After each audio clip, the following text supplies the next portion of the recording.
And welcome back, everyone. Welcome back. Whew, I hope you enjoyed that lovely brutal OSC as we've returned. We've returned here with our first and potentially only qualifying match of the broadcast, as all the other qualifying matches have commenced, and we are only just now stepping in. And here we go, spawning into the bottom left-hand corner of our first qualifying match of the broadcast of the evening. We have the Chinese Protoss player, the Red Protoss. It is Firefly.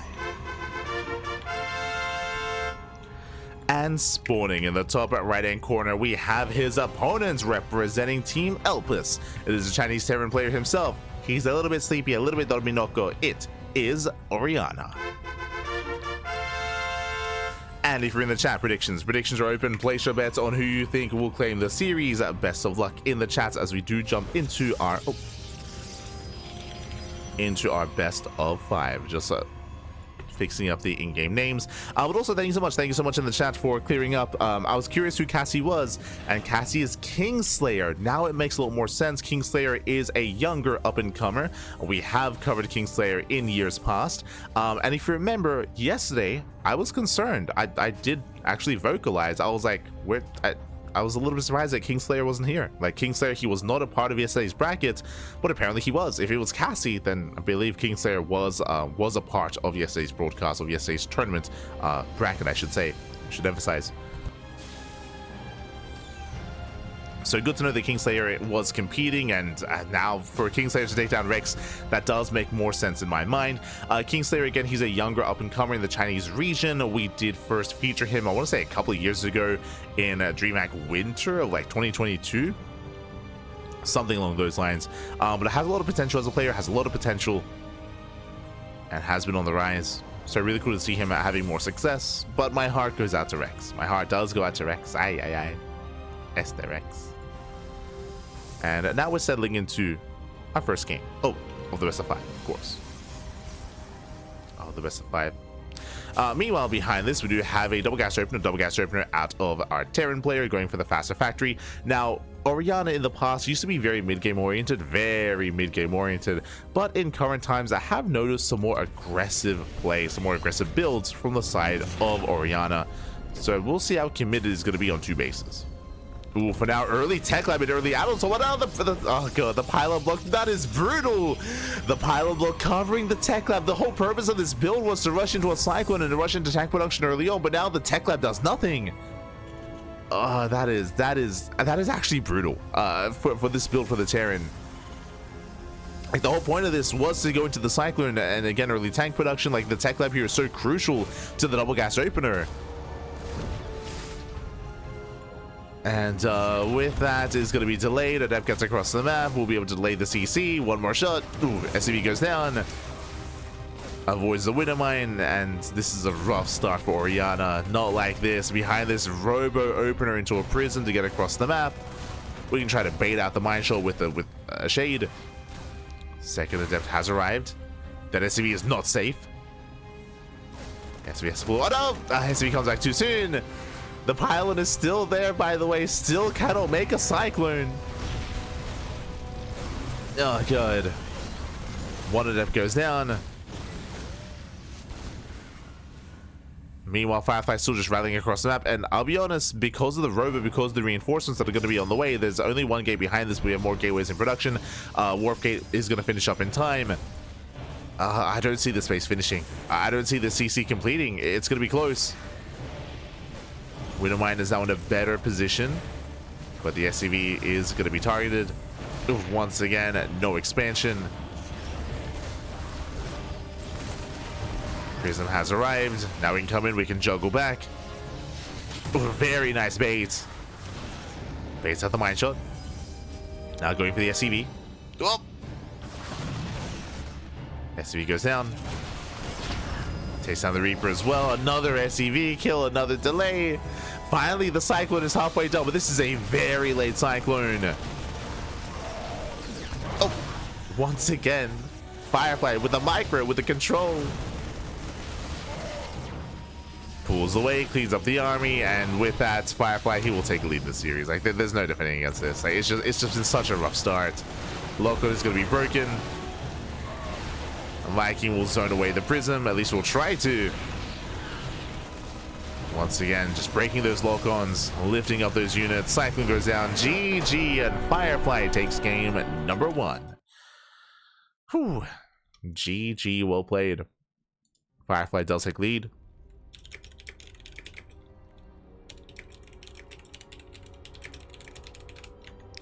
Does take lead in the series, and just again a really rough start for Oriana. The game was almost over with that first pylon. To pylon block the add-on swap, to pylon block the tech lab specifically under the factory was insane, and it just meant that Oriana could never expand. He could never expand. He could never maintain control of the low ground. He could not build up. It was just a really shaky and just a really chaotic start there. And with that, Firefly takes a lead. Firefly does take a lead. Now we are getting into game numero 2. Let's go. Now I assumed that we wouldn't have time to cover another qualifying match, but if we speed run through this series, then we might be able to catch another. It's possible. It's possible.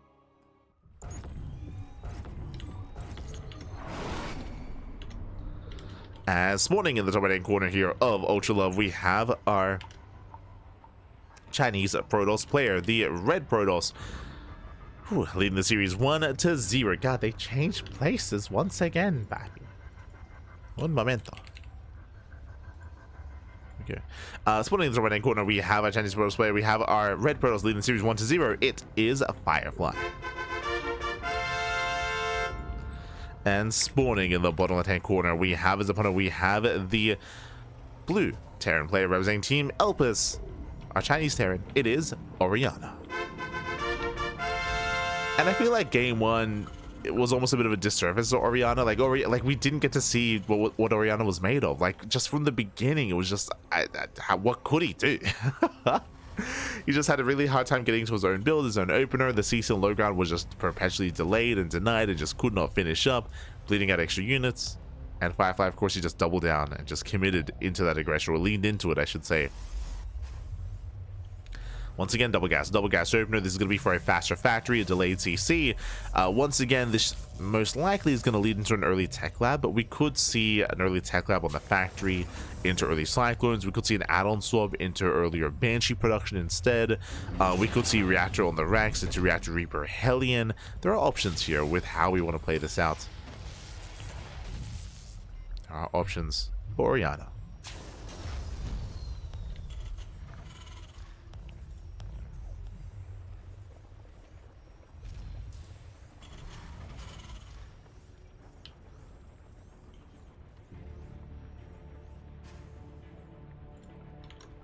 Here we go.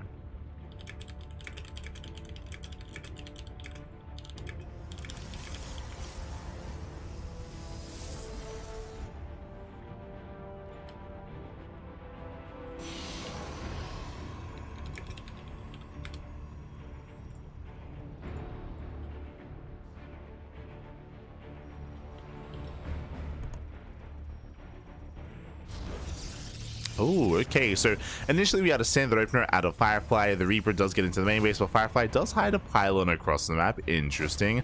Likewise, does pump out the initial Zealot. Zealot does walk across the map, but behind this, we're going for a 1-1. One base all in. 1-1-1. No CC whatsoever. Yeah, Oriana, he just commits. He's like, you know what? You don't want me to expand? Okay. I won't expand. Oh, okay. Does take a CC, but that is a late command center here from Oriana. That is a starport before CC. Very aggressive, very committed. As he does reveal Concussive Shell. Okay, Concussive Shell on the way. Marauders are building up. We have the initial Widowmine. And what is the plan here? Do we go into Medevac, into a Marauder drop, or Marauder push across the map? Hellion production has begun. Like, this is a little bit haphazard. And unfortunately, Oriana is supply blocked. Ooh, this will delay. Brutal supply block here. Yeah, big delay for Oriana. And that's what we see. We confirm, for the most part, yep, the 1-1-1 is where the late expansion. Behind this, robot opener once again out of Firefly. A very safe way to open up. With this, you can get an early Prism, or more importantly, early Immortal production. Against Marauders, that would be ideal.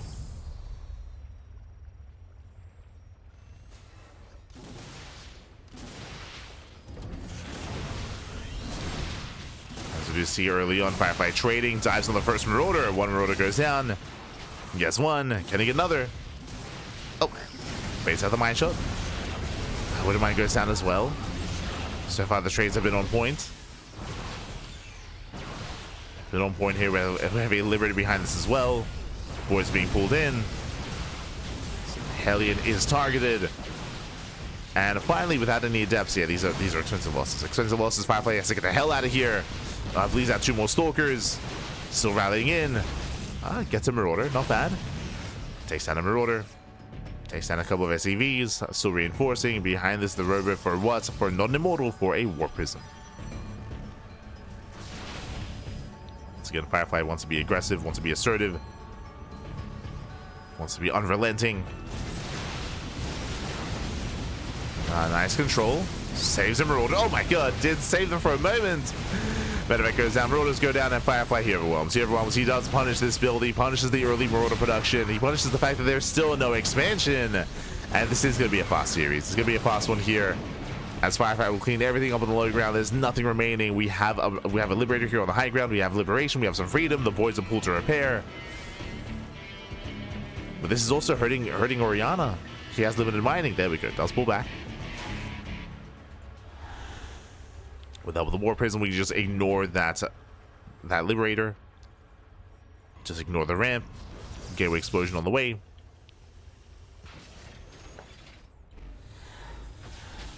Firefly dropping into the main, going for the tank. Oh no, the tank goes down. Yeah, no repairs in time. Tank does fall. Likewise, targeting down the Liberator as well. Does get the Liberator. Oh god. The pickoffs are just too brutal. The tank, the Liberator, the Medevac. GG gets called. The writing is on the wall. Oh no. I had my head in my hands. I wasn't even looking. GG, well played. And Firefly will extend his lead 2-0. And Oriana, will he ever be able to expand? But he just... oh no. Will he ever get his natural up and running? As Firefly is 1 game away from claiming the series and advancing on into the closed qualifier. One more game is all he needs. Let's go. Let's go.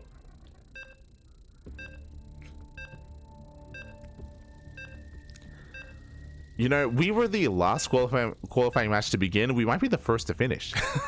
The last to arrive, the first to leave. No shot. That just might be the case. I don't see any updates.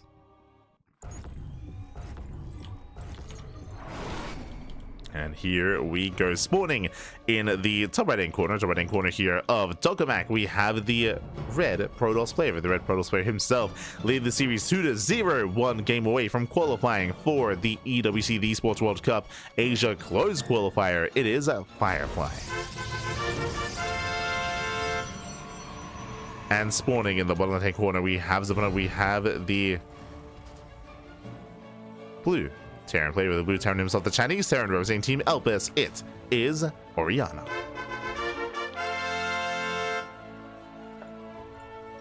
Here we go.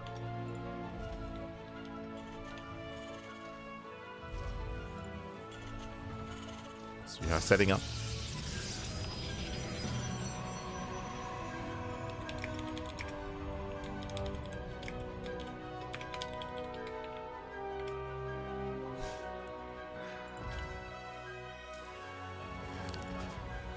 We are setting up and we are settling in, at least attempting to here. Do we expand? Once again, double gas opener, so faster factory, already going to be a delayed TC. Firefly has been having a lot of success with just aggressive responses here to Oriana. Just doubling down, proxy gateway, robo opener, just for the prism across the map. It's been crazy. Oriana just wants to play some StarCraft. Oh no. We'll see if he can. We'll see if he will.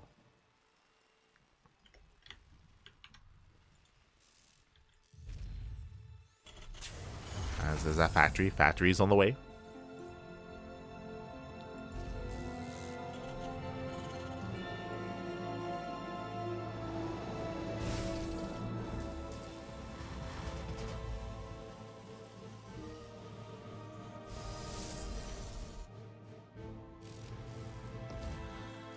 And from here, we should be going into an expansion and going into, I would imagine, Tech Lab first. The build that we tried to go for in game 1. Maybe. Hello, Firefly. What's going on? Where are we going?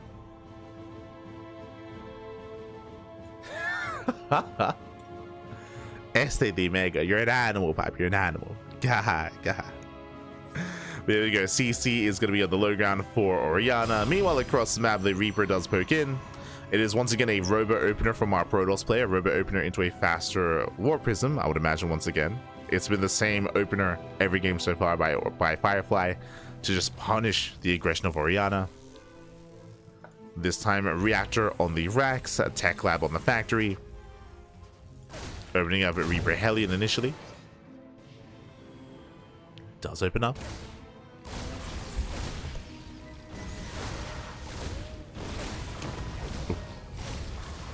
As one of the Reapers does fall.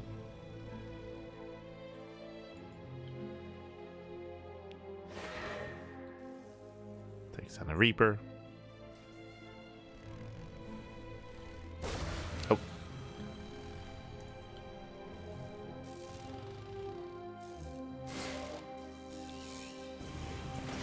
Likewise, Reaper rotates into the main. Gets shut down. Reaper gets shut down. Firefly in position. Behind this, no scout into the main base. Oriana is unawares as to what's going on. We have a safety bunker on the way, thankfully. Meanwhile, the Tech Lab stays on the factory, going for a Cyclone production early on. Cyclone into early tanks. No swap. And this time, no War Prism. This time, we actually have a safe opener out of Firefly. The Robo is meant to be safe, giving you access to early Immortals and early Observers. So again, we're just settling into a longer game state. We can now embrace the mid-game. Let's go. Let's go, baby. Let's go. Firefly expands. Okay, 2-gate Robo into a 3rd Nexus. Very greedy play here by Firefly. Pressure's going to be on Oriana. Dropping into the main. Going to be deflected. Going to be zoned away.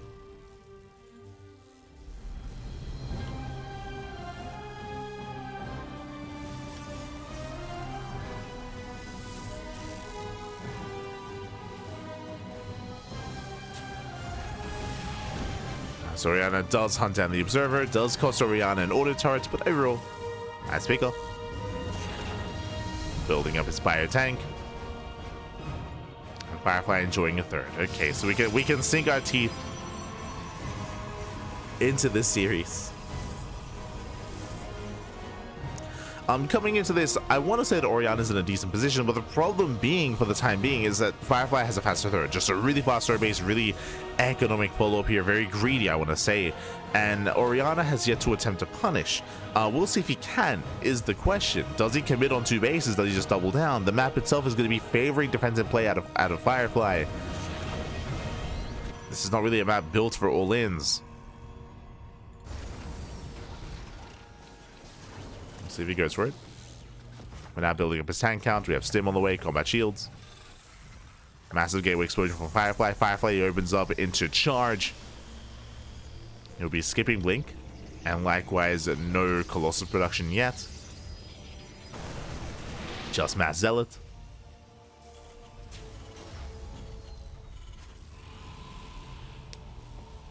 As the follow-up.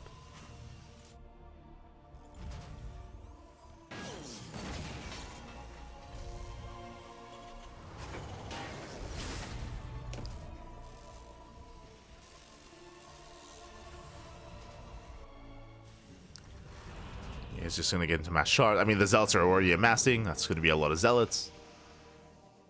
Oriana getting a 3rd CC will expand. So again, a very passive game here so far, coming into game 3, with Oriana getting up to 3 bases, throwing down Raxes, and gearing up towards the mid game. Firefly is already there, though. He's already there, but a unique composition because there's no backbone to the army. There's no splash damage. Typically, we see charge, sure, but then we start taking into Colossus or Storm. That's not the case. We have Blink on the way, Forge. It's just a very gateway heavy composition. No gases at the natural, and only 1 gas at the 3rd. So very Zealot heavy. Very limited on gas income. And this is designed to punish a Terran player that would go for an all-in. If we saw a biotank push, then Oriana would be shut down. Instead, we see the tank staying at home for the most part. Looking to break out to expand.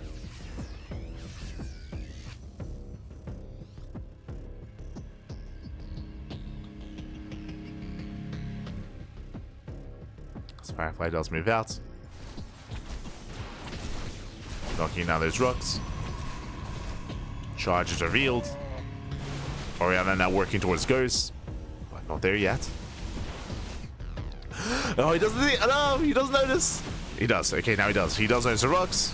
Does set up. That's a lot of widow mines. Oriana well set up here. He's got a minefield. He's got his tanks.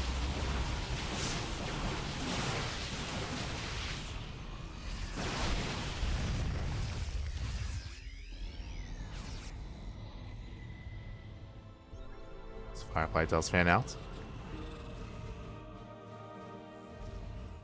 He fans out, looking to collapse in. Getting ready for the surround. A lot of this will come down to how juicy those mine connections are going to be, because that's a lot of widow mines. That's 8 mines. He commits. Mine just going off. Massive connection to the zealots. Yeah, zealots are going down. And now there's no more charge loss. The Marines, they can just stim in. The Marines and Rollers, they can stim. They can win. They can take the fight. Forcing back the Stalkers. And Oriana, he will clean this up completely. Zealots, more reinforcements do come in. But yeah, Oriana, he just breaks through. A very strong engage. Again, Firefly, he ran into 8 widow mines. Like Oriana, he wanted Firefly to move in. And with that, Oriana takes a massive supply lead, and we are looking to make a series out of this. Firefly gets across the map. Oriana should not turn around. He should just commit. He should just commit here. Forcing his way forward. Denies the expansion.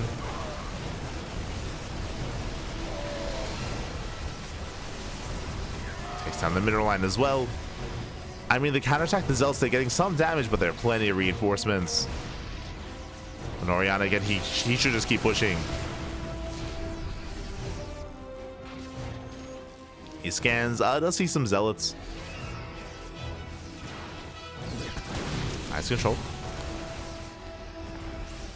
Firefly baiting out those shots. That's way too soon. Ooh, brutal connections. The Zealots, they melt. And again, without Zealots, these Stalkers, they're so vulnerable. I do think that Oriana can still keep pushing, but alas, Oriana, he pulls away. Oriana does have a massive supply lead, but half the army's at home. Firefly taking another expansion. Does take another base.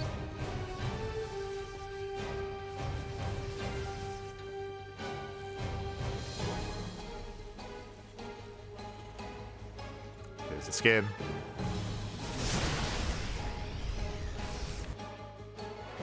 Again, I do want Oriana to be more aggressive here. But he's playing a little bit scared. There is a bit of a zealot run by. Ready for this? 2 zealots? It's terrifying.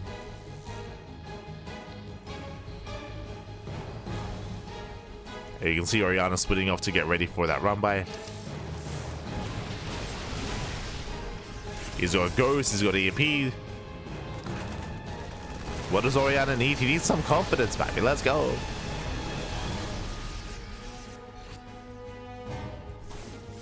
As Zelsa hit the 3rd. They get a couple of SCVs. Oriana pushing forward. Denying the 4th base. Ideally, Oriana wants more than that.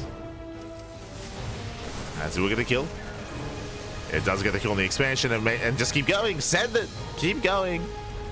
Firefly, he can't fight you. Oh, that is a much more committed Zealot by though. Oriana pushing forward. The Colossus almost done. So I'll say do hit the mineral line. Nice mine shots. Widow mines reconnect. Oriana pushing forward once again. EMPs here on their Stalkers. And the Colossus will arrive, but it's going to be on its own. It's too little too late here. Oriana, he has plenty to work with. Takes down 24 probes. Sims on in. Cashes out the Stalkers as well. And again, Oriana takes down the 4th base, takes down the 3rd base as well. GG gets called. Oriana fights back. We have a back and forth. We have a series. We're going to game 4. GG. GG, well played again. Oriana just weathering the storm against Firefly. Firefly, he had a unique build, unique composition, getting up to really fast charge and a really heavy zealot composition early on. But as we saw, as we mentioned, this kind of heavy zealot style excels if the fight is out in the open, or if the Terran player is pushing into the Protoss. Here it was the opposite. It was the Protoss pushing into the Terran, and Oriana, he was very well set up specifically with those tanks, with that tank line and with the minefield. The minefield was brutal, and the zealots, they went down insanely quickly to the Widow Mines. With that, Oriana took a very strong fight, snowballed from there, and now we have a series. Let's go. Up next, Persephone. Up next, we're loading into Persephone here. And we'll see if Oriana can force the ace match or if Firefly will close it out. As Firefly is still on match point.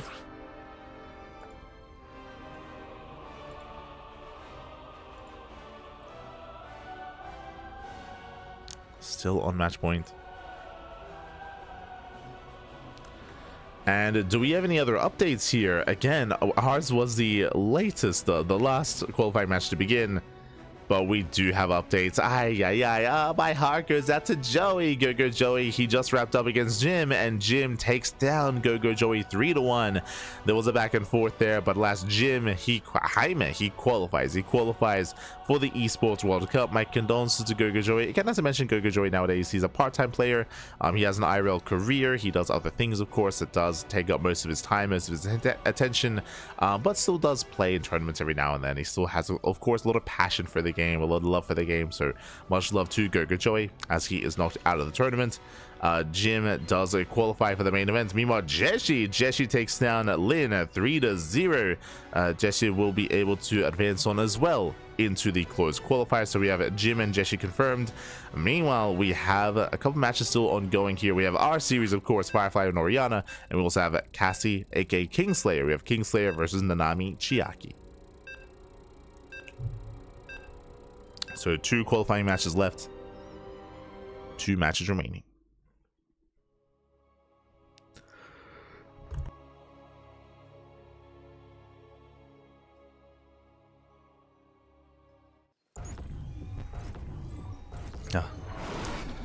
As we are stepping into game number 4. Here we go. Here we go. And spawning in the bottom left-hand corner of Persephone, we have...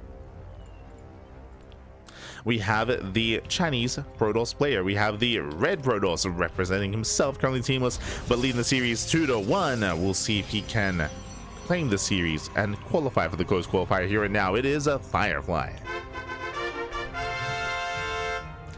And spawning in the top left-hand corner, we have his opponents. We have the Chinese Terran player, the blue Terran, representing Team Elpis, bringing it back here and making a series out of this. Can he make it all the way to the ace match? Personally, that's all that I want. Give us the ace match, give us a game 5. It is Oriana. Give us a game 5, papi. Let's go. So we are settling into our best of 5. And again, we did see that, hey, in a longer standard game, I say standard game, coming into the mid game, Oriana was able to overwhelm, right? These earlier games, these more aggressive and chaotic starts have been going in favor of Firefly, but once Oriana can settle down, then he can overwhelm. Now, to be fair, a lot of it came down to Firefly. What I mean by that is, remember, Firefly, his build of choice last game was to rush into early charge, and there was nothing pressuring him to attack. He had the faster third base. Remember, it was a greedy build. He had a faster third. He could have expanded, gotten a 4th base, and started working towards Colossus or towards Storm or towards anything else, but he chose to push into the minefield. Now, to be fair, he didn't know. He was aware of the army, but he didn't know that there were wind mines there. He didn't know how many mines there were. He didn't really know what he was pushing into. He saw the tanks, he saw the marines, that's all he saw. So it's possible that, of course, if he was aware, he probably would have backed off and respected that position, but I would argue they should have done so anyway. Like, there was nothing pressuring him to commit into Oriana's army. And after that fight, Firefly took a massive loss and never quite recovered from those losses. Here we go. Outside of that, though, we have for the first time this series economic opener. For the first time, ranks expand. Single gas. The second gas is late, or it's delayed. It's delayed intentionally so for a faster CC. So a much more economic build here by Oriana for the first time in this best of 5. Let's go.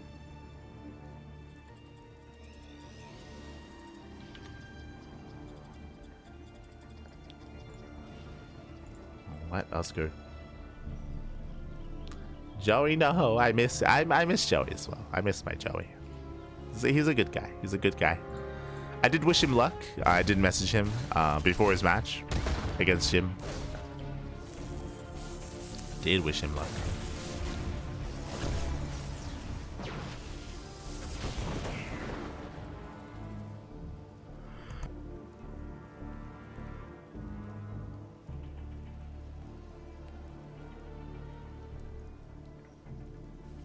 From here, we're building up back at home.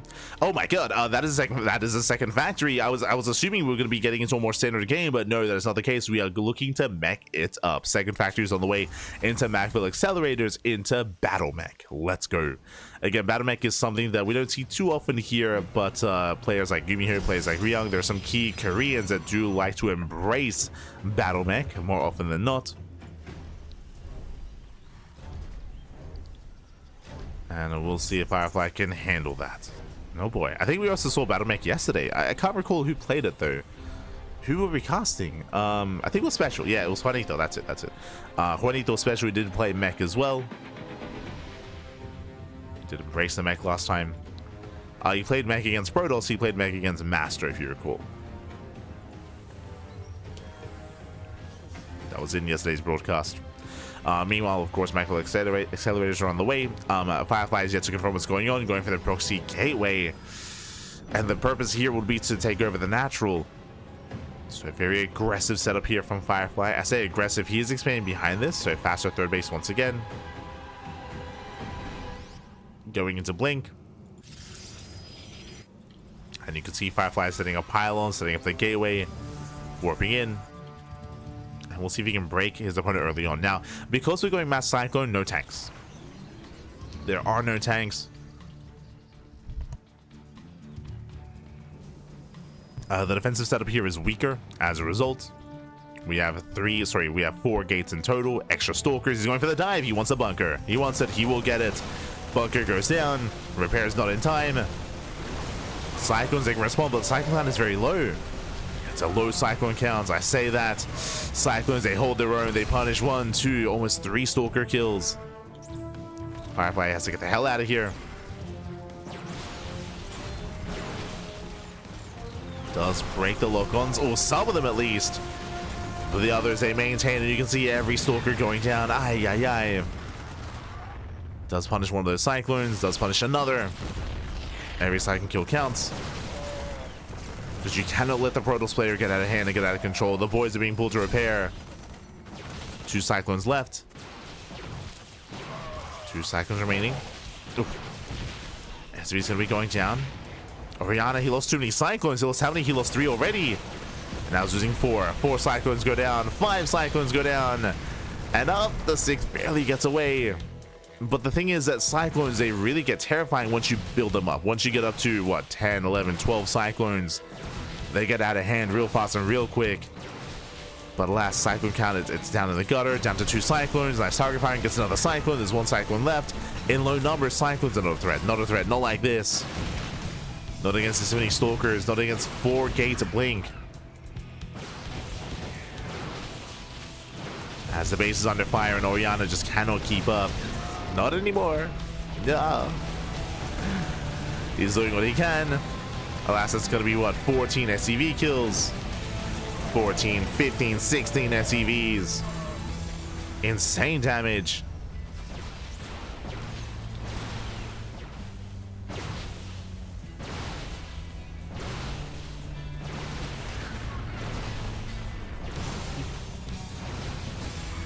As Firefly, he just overruns the natural.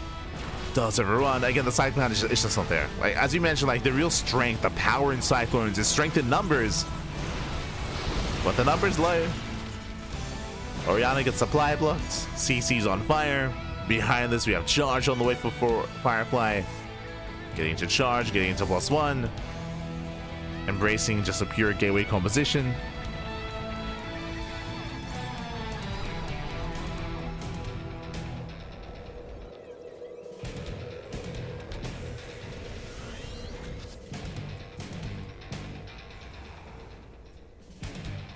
Oriana trying to build back up. trying to.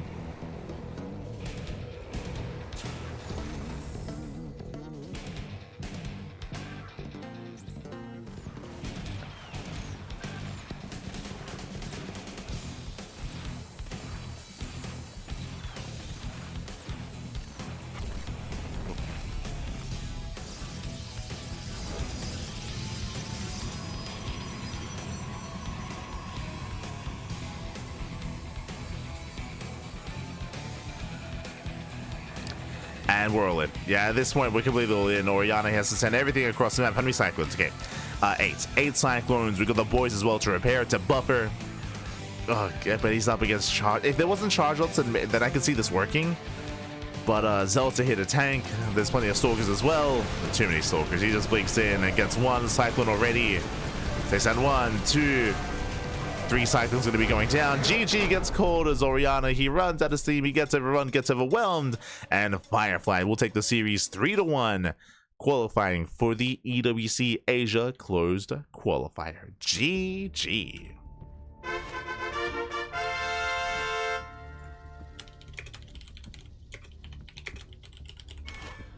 GG, well played. Congratulations here to Fireflies as it does claim the series. Again, a spicy final game here to end the series, to end the best of 5. Again, we did see Firefly and did see Oriana pop off and going for something crazy, going for Macville Accelerators, going for Mass Cyclone, but as we saw, alas, it strength in numbers, right? You have to build up the Cyclones over time, and initially it was a good fight. Initially, when they first revealed themselves, he was able to snipe like what, 6, 7, 8 Stalkers. It was insane how much damage he dealt. Then he got surrounded, then he was bleeding out too many Cyclones, and when the Cyclone got low enough, then we saw that, alas, we did see that Firefly could just capitalize on that, punish the Cyclones, and break through. GG, well played with that. Congratulations here to Firefly for making it through for qualifying, and I believe that was our final qualifying match. There we go, we just wrapped up. Exclamation mark be in the chat if you guys want to have a look at the back yourselves. Let us head on over here to the back, and there it is. We have Firefly and Oriana. Actually, can we zoom in a little bit? We have Firefly and Oriana. Firefly and Oriana, they have both made it through. They have both qualified for the closed. Sorry, what? We have Firefly and Jim. Firefly and Jim both making it through, both qualifying for the closed qualifier, as Firefly did go over Oriana, of course. So it's going to be Firefly and Jim, 2 Protosses. Scrolling down, we have Jessie and Kingslayer, aka Cassie. I don't know if Cassie or Casey. I think it's Casey, right? Because Cassie would be without the E. So Casey, I believe, I don't know if he's name changing or if that's just an alternate ID. For now, they're Jessie and Kingslayer. They do make it through. Kingslayer is a Protoss, is a Terran player, is a very strong Terran. Jessie is a Protoss, so we have 3 Protoss and a Terran making it through into the closed qualifiers. GG, well played, very well done. Congratulations, as they will join the previously qualified players as well. Un momento here. As we can show that off. Now, I don't think we're going to be seeing the seeded players yet for the closed qualifier, but we are getting there. Okay. So we have our confirmed players from the top. Bam! We have our qualified players. For the closed qualifier, we have Firefly, Jessie, Jim, Lancer, Lemon, and Nice. That's 6 Protoss. 6 Protoss players going to be making it into the closed qualifier. We have 1 Terran in Kingslayer, and we have 1 Zerg in Silky. Let's go. So we have Silky, Kingslayer up against a mass amount of Protoss.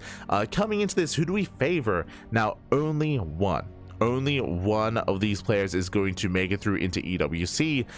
Something that I should emphasize as well when it comes to missing players, there are a lot of players that did not compete. Actually, I didn't see Jolly What Loves. I didn't see Coffee, right? I would say that the best players in China right now are Coffee and Lancer. They're the top 2, but Coffee has been missing for quite some time. He's been missing for a couple of months, like 2 months, like 2-ish months. Like, Coffee hasn't really been active.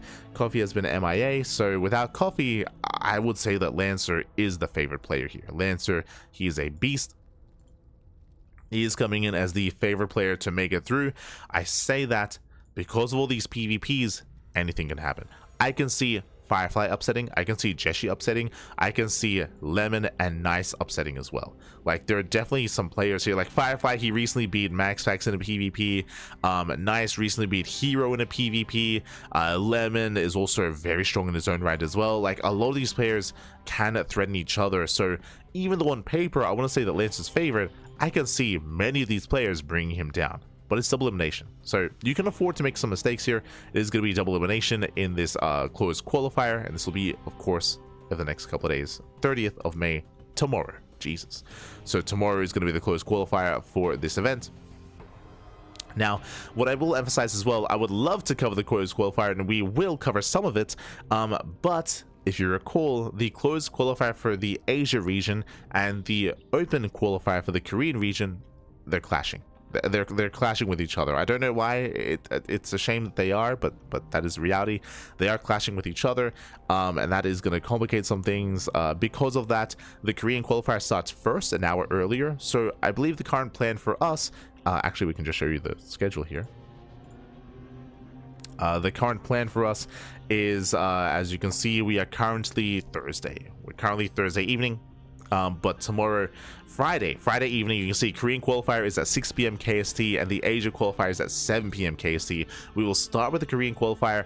We will wrap it up. The Korean qualifier should be ending earlier, should be ending sooner. So we wrap up the Korean qualifier, and then that leads us into the Asia qualifier. Into the closed qualifier, where they're going to be like halfway through. They're going to be around halfway through by the time we wrap up. So we're going to miss out on the opening rounds of the Asia closed qualifier, but we'll be there for the finale of it. We'll be there for the later half once we wrap up the Korean qualifier. So it is a shame that they're overlapping. They shouldn't be. That's my that is my feedback, I will say, when it comes to EWC. Same thing happened last year. Last year, same thing happened, where Korea and Asia, they overlapped. I don't know why, but it happened last year as well. So I would hope that that is rectified in the future. It shouldn't be happening. We shouldn't be cannibalizing ourselves with the same event, with the same qualifier just for different regions. Like, ideally, you do want to spread this out and you know, that accommodate. I understand that it is jam-packed, that the schedule is very tight, but I would hope that we have the foresight to rectify that in the future. I would hope, at least, you know, it'd be nice to cover everything without any issues. But yes, there is some overlap.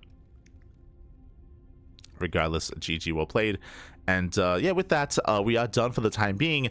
Up next, European qualifier, 1 a.m. KST. That's going to be 2 a.m. my time. That's going to be 4 hours. In around like three and a half hours time, we're going to be live with the European qualifier, and then after that, we'll be live with the Americas qualifier. So we have Asia into EU, into the Americas, into BEJ, into Korea, Asia, and thankfully there's no European qualifier after tomorrow's Asia qualifier. So there's a little bit of a break there, thankfully, a little bit of a break, and we'll be able to indulge in the rest of EWC. Again, we have non-stop Esports World Cup qualifiers over the next couple of days, over the next week of play. It's a lot of StarCraft, a lot of content on the horizon.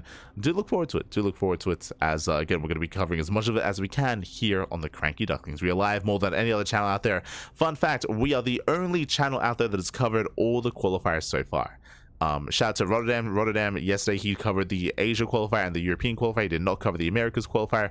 Yesterday we had, I think, Steadfast covering the Americas qualifier, but he didn't cover any of the others. Again, we're the only one that's covering everything. So if you want to keep up with the EWC, with Esports World Cup, then this is the place to be. Otherwise, thanks for watching.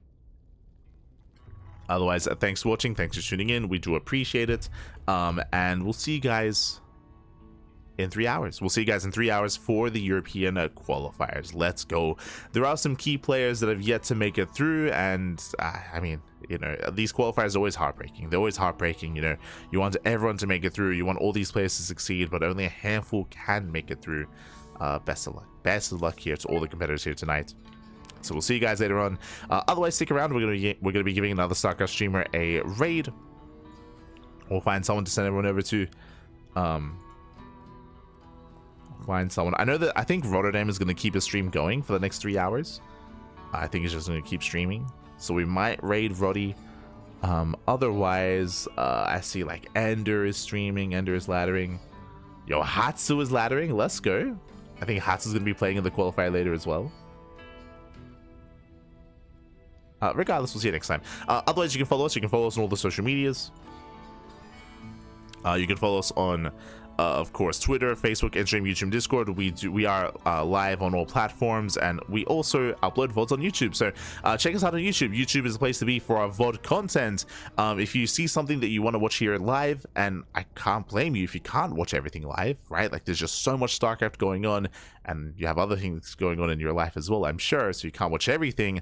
Because that VODs are the place to be, YouTube is the place to be for that VOD content. So do check out our YouTube channel. Otherwise, thanks for watching, thanks for support, and we'll see you guys later on tonight for the European qualifiers. See you soon. See you then. Ciao. Bye. Ciao. See you for the European qualifiers.